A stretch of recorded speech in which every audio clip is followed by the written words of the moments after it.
Hello, അപ്പം നമുക്ക് പൂവട ഉണ്ടാക്കിയാലോ? അപ്പം ഞാനതിന് വേണ്ടിയിട്ട് കേട്ടോ ശർക്കര, കോക്കനട്ട് ഇതൊക്കെ എടുത്ത് വെച്ചിട്ടുണ്ട്. ഇനിയിപ്പോൾ അതിന് അരിപ്പൊടി എടുക്കണം. എന്നിട്ട് കുറച്ച് ചൂടുവെള്ളം ഒഴിച്ചിട്ട് അത് നമുക്ക് അതിൻ്റെ മാവ് ഉണ്ടാക്കാം.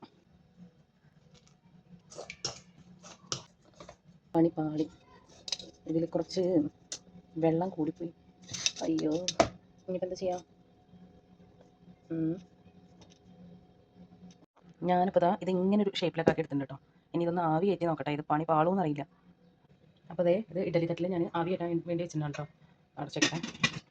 നോക്കാം.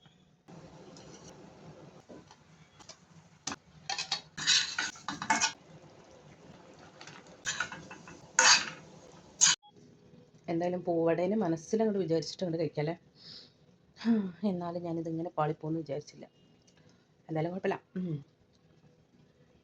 ഇതിപ്പോൾ ഞാൻ കുറച്ചും കൂടി കഴിഞ്ഞിട്ട് വീഡിയോ എടുത്താണ് കേട്ടോ.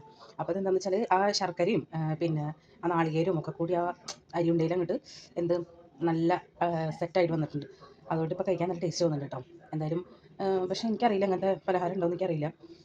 പക്ഷേ എന്തായാലും പണി പാളിയാലും സംഭവം ഇപ്പോൾ കഴിക്കാൻ മധുരമൊക്കെ ഇഷ്ടമുള്ളവർക്ക് നല്ല എന്താ പറയുക, ഭയങ്കര ഇഷ്ടമാവും.